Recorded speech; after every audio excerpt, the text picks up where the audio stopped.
Welcome to Independence, the FIEC podcast. It's time for our regular dive into the news, and I'm pleased to announce that this week we have three faithfuls on the podcast. Our National Director, John Stevens. Hello, John. Hi, Phil. And Adrian Reynolds, Associate National Director. Will he find us? Well, I don't know. And the third faithful is myself, Phil Topham, Executive Director of the FIEC. I'm just worried that we've got a secret traitor. Well, I don't want one of those this time. No, we will see. We will see what happens. I've never watched The Traitors, but you're right, John. This was indeed reference to the popular television show. I have no idea what you're talking about. No, there we are. I was going to say, I'm still going to say it, that one of us cannot grow Claudia Winkleman's fringe. And that, ladies and gentlemen, is me. Welcome to the podcast. It's time for our regular dive into the news. Before we get there, been a really encouraging couple of weeks for the FIEC. Tell us a bit about Journeys this past weekend, Adrian. Yeah, so Journeys is a conference in various forms. We've been running for just over 15 years. And it's really a weekend spent with people who are considering Christian ministry, paid Christian ministry. And this year we had 50 folk come along, about the same as last year. Just hugely heartening, really, to spend time with not just younger people, but especially younger people who are thinking about whether the Lord might be calling them into Christian ministry, being set apart by their churches, all at various stages. Some have made that decision and want to think about, where to train or what their first job might look like. Or have other questions. Others just really exploring the whole question. And we take along a lot of our staff team. We invite some other senior leaders from churches along. And it's deliberately staff heavy, isn't it? It's deliberately staff heavy. Yeah. And we basically just spend a weekend with people. So it's quite draining. So I started at 7:30 on Saturday morning, and at 11:30 I was still going. But it is hugely rewarding. And it's just thrilling to hear the stories, actually, of people who have been wonderfully converted and then are thinking about how they might serve the Lord. So I heard about one guy who was converted by reading a Gideon's Bible, which you hear about amazing. sort of anecdotally. Yeah.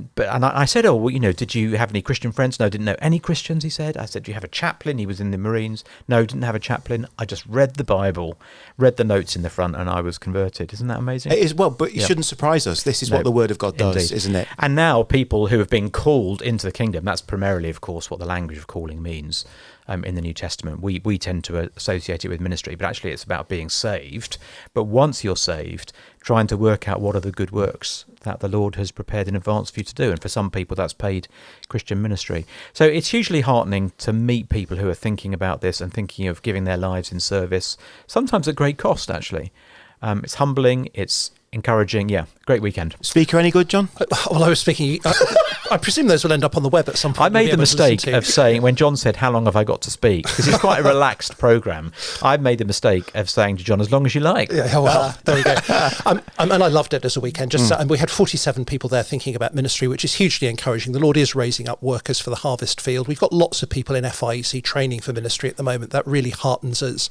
What really encouraged me in this group is of that group, there was a real diversity. Yeah, so we saw I counted more than 20% were sort of not... sort of from an ethnic background, which I think is really encouraging. We've seen over recent years our churches growing in ethnic diversity at a congregational level.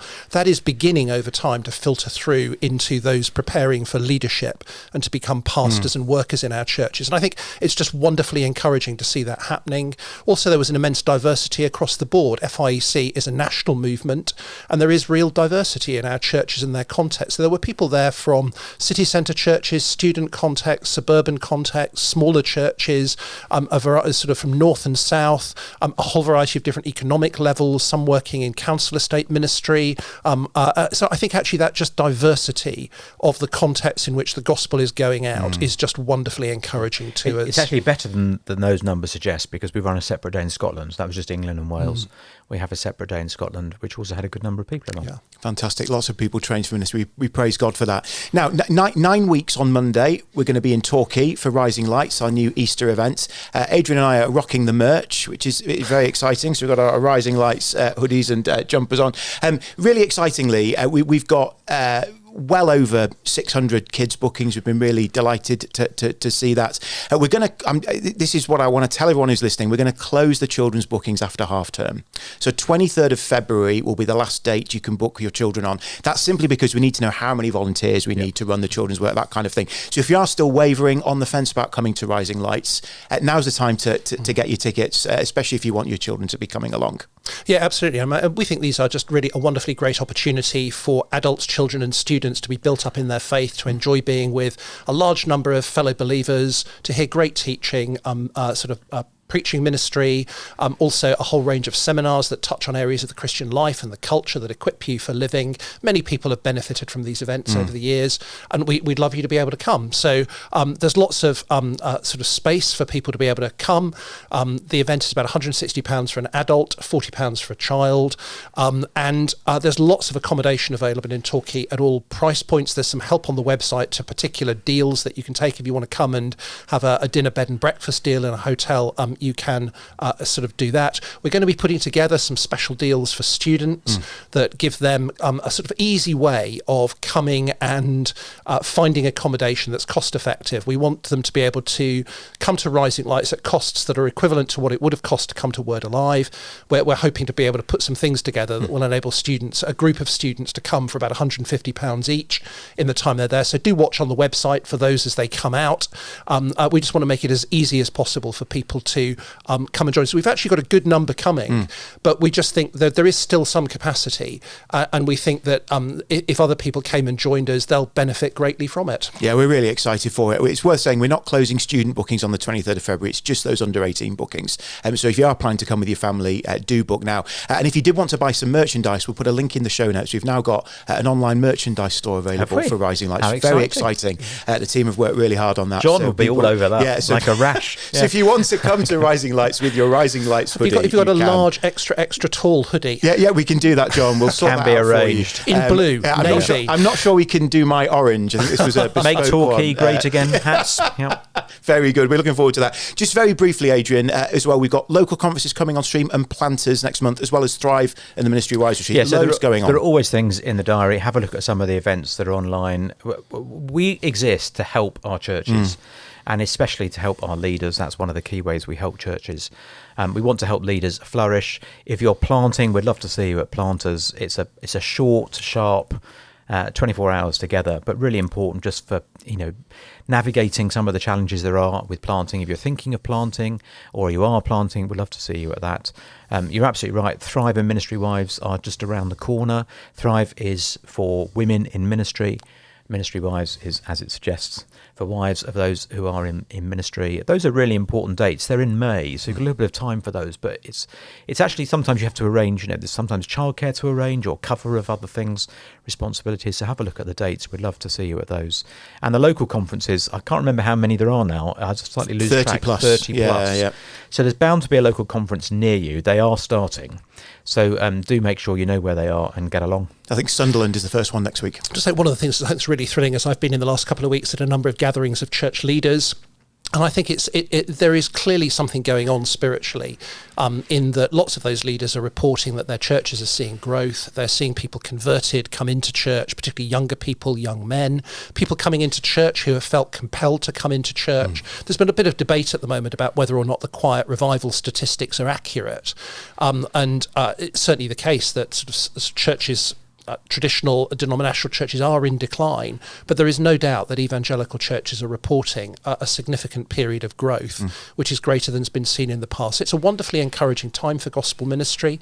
Passion for Life mission is coming up. I think that's a chance for many churches to capitalise on this moment of opportunity, but we're really heartened by what we're hearing from our churches of that gospel growth on the ground, and I think we need to be giving thanks to God and praying for him to continue to move, that we might see more and more people converted and coming into the kingdom. Yeah. Part of a leader's self-care, Phil, I think, in these contexts is continuing to get the fellowship and the help that we need. I think when church is a bit more encouraging, when we are seeing people converted, when we are seeing people come in, we think, those are the times I don't need to be going to a local conference, or I don't need to be going to a Ministry Wives because retreat. I don't need the input. Well, I don't need the input. Right. I'm feeling full of the joy of the Lord, perhaps. There's plenty to do in church.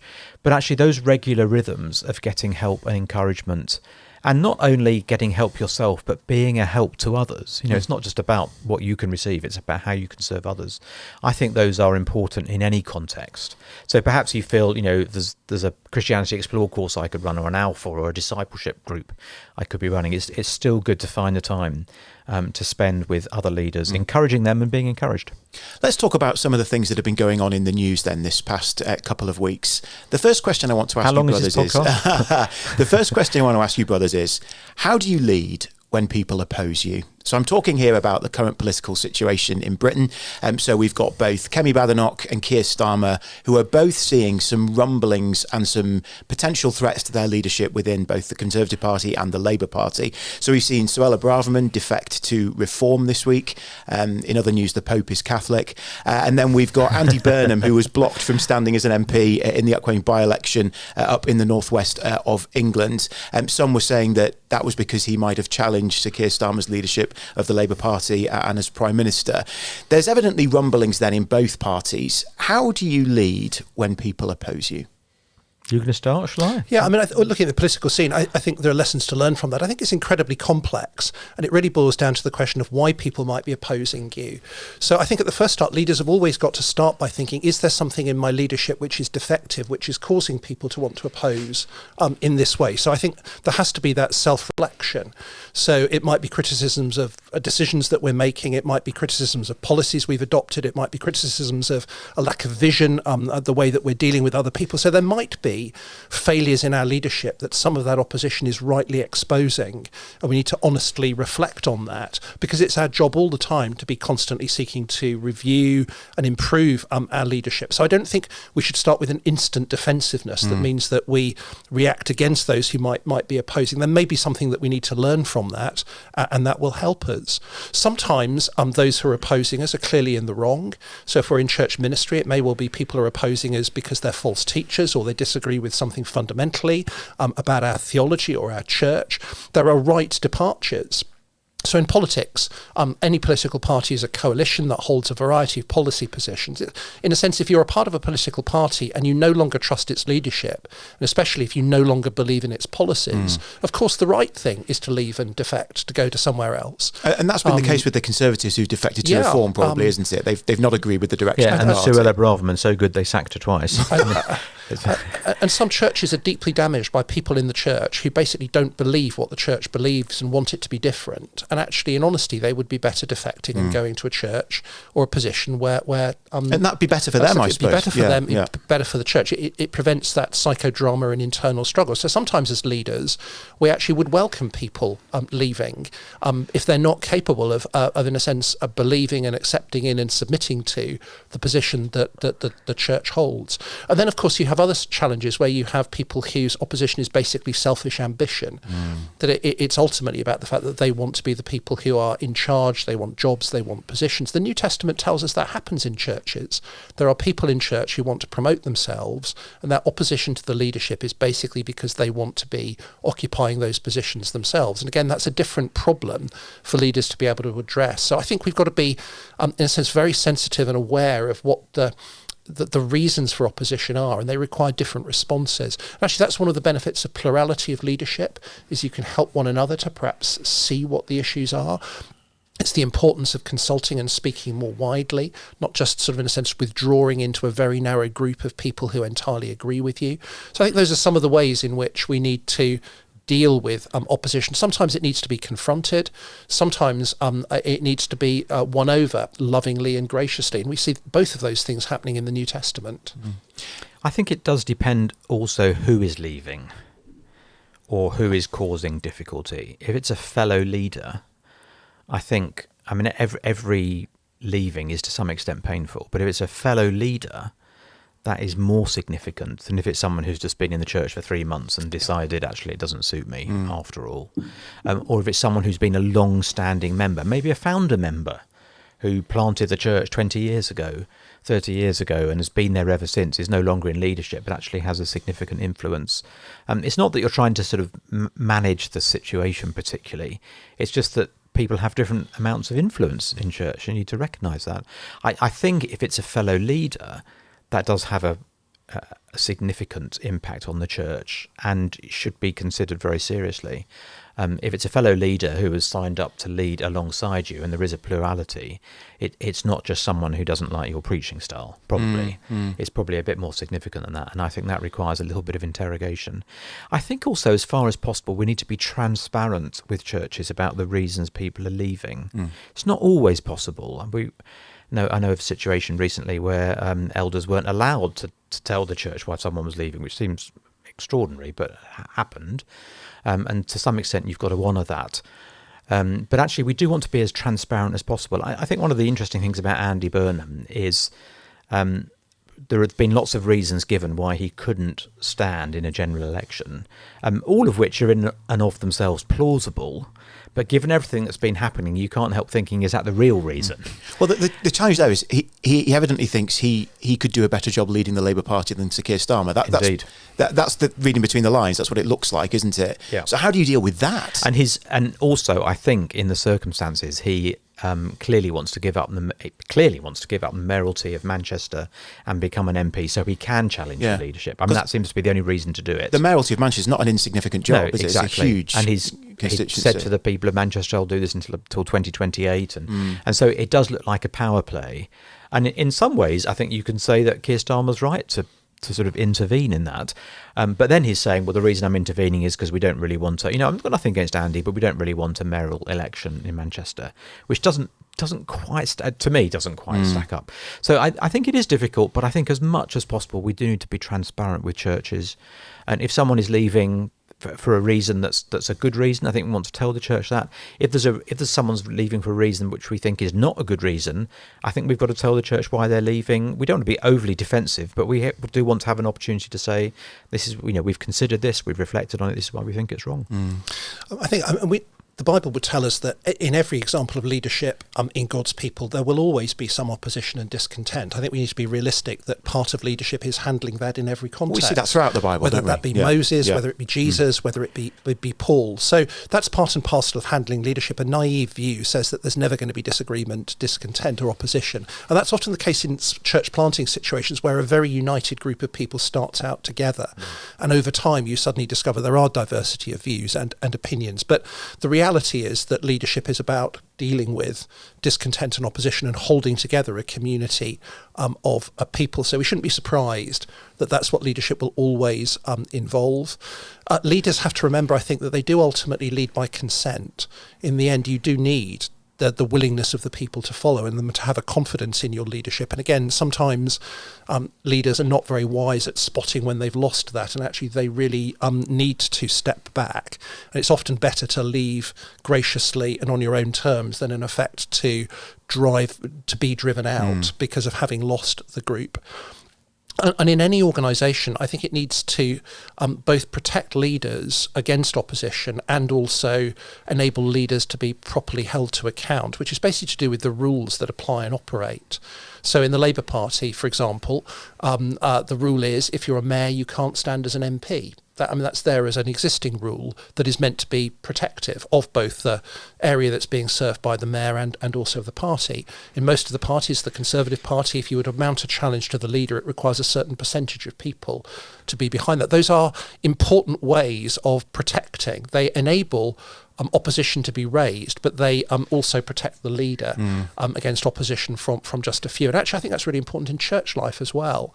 Churches need the ability to be able to question a leader's ongoing leadership, but the leaders also need to be protected against that. And often that's what church rules are doing. And I think in independent churches, congregational churches, they have to have sort of appropriate mechanisms that balance protection and also the possibility of people raising issues. And that is a way of helping everybody to navigate those challenges.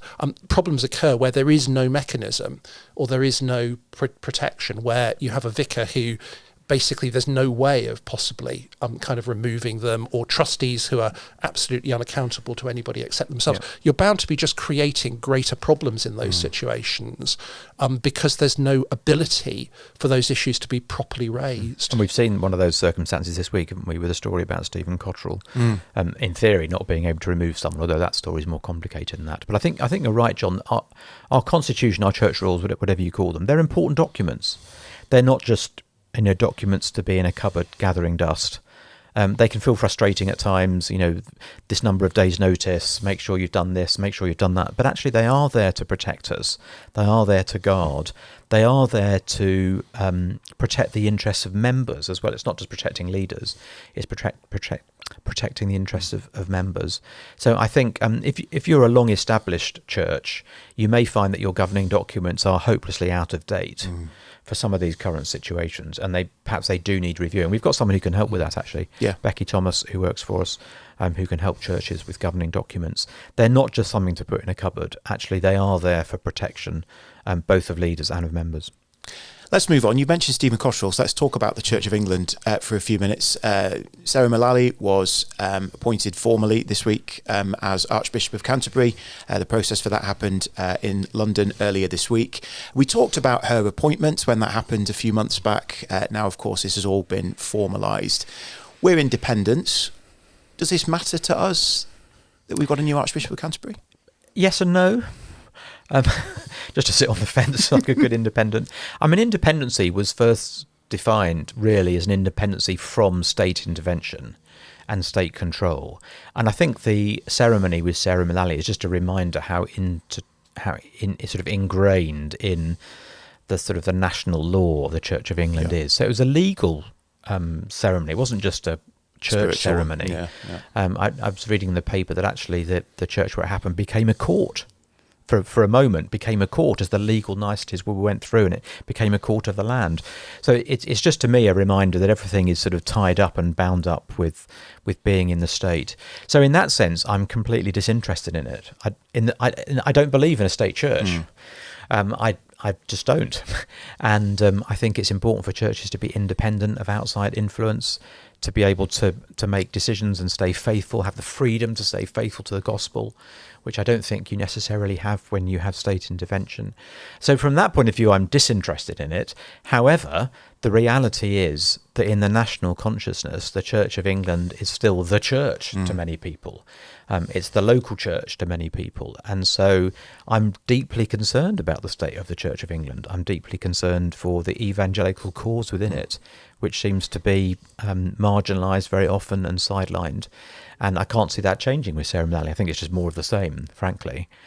Although I think there are some significant changes. She's the first female archbishop. But I think it's essentially more of the same for the Church of England. And I'm deeply concerned about that. We have lots of friends in the Church of England, John, who are still in the Church of England, who are faithful gospel ministers. I was at a conference, gathering of church leaders last week, and we were in a conference centre. And at the same time in the conference centre, when we arrived, the Church of England Evangelical Council was gathering there. Lots of friends amongst them who I was kind of running into over lunch and coffee. And then actually in the second day, the entire gathering of all the bishops of the Church of England was there. So it was the entire Bishops' Council. I was standing about 2 feet away from Sarah Mullally as we kind of our paths Is that the collective noun for bishops? There. A council of bishops? I don't. That's what they call it, the Bishops' Council. I wanted to be a mitre of bishops. Actually, not wearing any of their regalia and whatever, just looking like a perfectly normal group of people, which was kind of quite striking to realise that. Interesting, our group of church leaders, we were in a sort of a room on the sort of first floor, and the bishops were all in a tent just outside the window. And our group was earnestly praying for them as they met, and for the evangelicals amongst them, for God to be at work, for God to revive and renew the Church of England. Again, amongst the bishops, there are a number who are evangelicals who are friends who are there. And I feel very sort of much for the struggles and pressures they face. Right. I don't think there's any doubt that from a national gospel perspective, I'm not an Anglican. I don't agree with that structure ecclesiologically. I'm a complementarian. I don't agree with sort of female bishops. I don't think that really fits with the biblical pattern of how I understand leadership. But at the same time, I want the Church of England to be faithfully proclaiming the gospel in the nation. Amen. And I think the reality is that, as Adrian has said, in the public mind, when they think church and Christianity, most people who don't have contact with other Christians and evangelicals will immediately think of the Church of England. That will be what is covered in the news. That's the story that's presented to them. It's the building in their parish, in their village, in their town. It's the building in their parishes where they go to. They might go there to be married, to be buried. The reality is, because of the divisions in the Church of England, because of its theological compromise, the message that they are often hearing about the Church is one of the Church's weakness, division. They are presented a message of traditionalists who are holding back innovations like the introduction of same-sex blessings. The Church has not been clear speaking on issues like sort of sexuality, and it is, in a sense, known for speaking on a variety of political causes, generally from a left-wing perspective, that a large section of the population think are kind of woke causes, and that detracts from the work of the gospel in many people. And even though the Church has been declining, there are something like 600,000 people every week in Church of England churches. And it would be a wonderful blessing if they were actually hearing Christ proclaimed and called to repentance and faith in him. So I think throughout Christian history, there have been a variety of different ecclesiologies. Christians don't agree on exactly how church should be structured. What we should long for is the gospel to be preached by all of those different churches, and we should be most concerned, I think, about false doctrine that denies the gospel. I would rejoice if Sarah Mullally was Archbishop of Canterbury and was upholding biblical doctrine and the gospel and bringing across that in the Church of England. If God could work in that way, that would be a great blessing to the nation and the church. So it's difficult, really, because you see all of the problems in the Church of England. I think it is important that we pray that God might be at work to bring about renewal and reformation. Those that are in the Church of England contending for that are facing immense challenges, and we need to at least be empathetic and understanding of the pressure that they're under, and pray that God would give them courage and boldness as they do that. Wise words.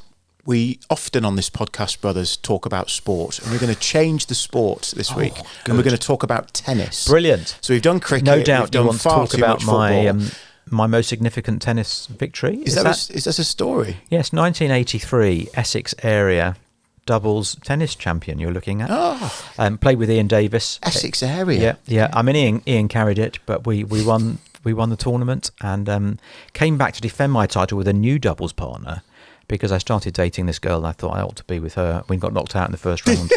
And that was the high point. The high point went. I married her, by the way. Oh, very good, very good. How many coaches did you have in your tennis career? Because that is the story 12. We're going to talk about. 12 coaches. So the story we're going to look at briefly. Emma Raducanu, British #1 tennis player. She's parted company after the Australian Open with her 9th coach. Now she's 23. Obviously, she stormed to victory. I should say, incredible victory in the US Open those years ago. That seems a long time in the past for her now.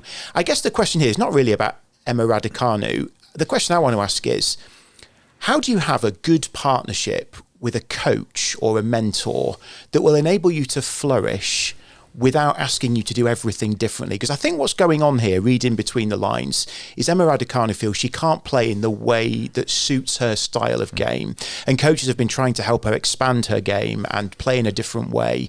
And it doesn't seem to be working for her. So whatever you think of 9 coaches as a 23-year-old tennis player, how do you partner with somebody who can help you and guide you in the way it's worth saying it's a really important part of leadership, actually, is to seek help when you get stuck, or actually have someone that can speak into your life. That might be a fellow leader in your church, it might be someone external, it might be a long-term relationship, it might be a short-term relationship just to help to get over something that's a bit sticky, a sort of a coaching through a particular situation. And we provide that actually for church planters, and we often do that on a more informal basis with other leaders. So it's not dismissing what we believe about local church leadership, or somehow negating it to say to leaders, get help, have people who can speak into your lives. I think that's really important. Interestingly, in the Emma Raducanu story, it was 9 coaches, but there was a period where she didn't have any coach. So she tried to do a tournament without any coach, and that really was a disaster. So I think if you're a tennis player, and it's a very, very lonely place. It's a very individual sport when you play singles. It's gladiatorial. It's just you. The best players seem to have extraordinary teams around them of nutritionists and sports psychologists and physical trainers and people who are going to coach you in the game, and that does seem to make a difference. So I think there's a lesson there to say it can make a difference, but it's good to have the right people around you. Clearly she doesn't click with some of these people. We don't quite know why that is. Is that a problem with her? Is that a problem with the people she's chosen? Is it a problem just with a very intense nature of the coaching relationship? It's difficult to say, but I think it shouldn't detract from the fact that sort of coaching, mentoring relationship can be extraordinarily valuable for leaders at any stage, and for leaders as they get older to be able to offer those kind of moments and expertise to others. John? Yeah, I think that's right. It was interesting, the story. She said that this last coach was wanting to force her to play in a way that she didn't want to play. It wasn't her natural game. I think it is really important that all of us in leadership have those who are helping us to be better leaders. There is a difference between mentoring and coaching, which I think is quite important. So mentoring is generally somebody who is a little bit more directive in terms of shaping you and helping you to develop in particular ways. A coach is slightly different in that a coach is primarily about helping you to fulfill your own potential and bring that out of you. And actually increasingly numbers of church leaders are recognising the importance of having both mentors and coaches. Gospel coaching has become an area in which people are being helped to develop and flourish in their leadership. We within FIEC, through our church planting and our leadership cohorts, have been trying to provide some of that to leaders.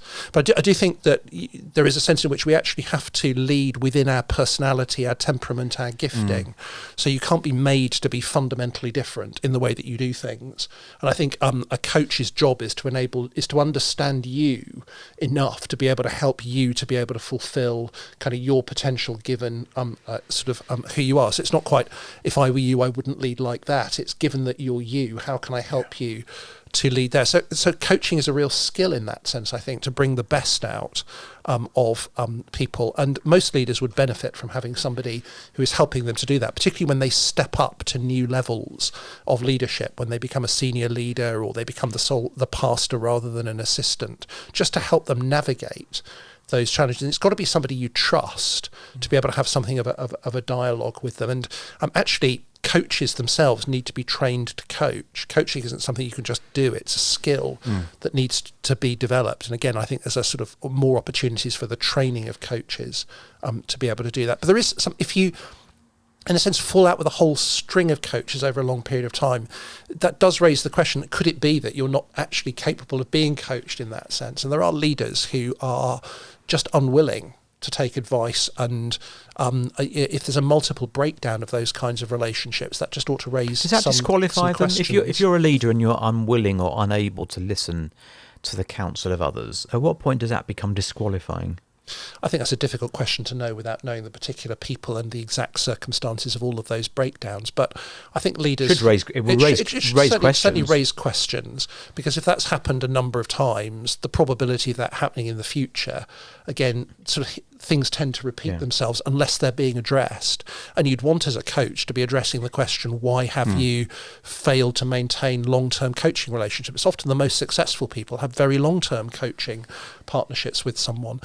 But again, with Emma Raducanu, I think there are obviously particular challenges of somebody who succeeded to a very high level at a very early age. That actually is a particular problem for people to overcome. You might never be able to regain that. Is that a fluke, or is that the standard you should always be aiming for? And again, we see that in ministry. People who might have remarkable success in some ways at a young age, in a particular context, at a particular moment, carry that burden when they move on into other areas of ministry. And frankly, it's not about being the top person. It's simply about, in a sense, doing as well as you possibly can, given the gifts and the opportunities that you've been given. Essex area tennis champion. I carry that burden with me the whole of my life. And really, you've never reached those heights ever, in terms of your tennis never got past the first again. round. There are many similarities with Emma Raducanu. There we are. Brothers and sisters, thank you for joining us as we've talked about some of the things that have been going on in the news. I hope it's been helpful to you in your work in ministry. And this has been Independence, the FIEC podcast. Do rate, leave a review so others can find it.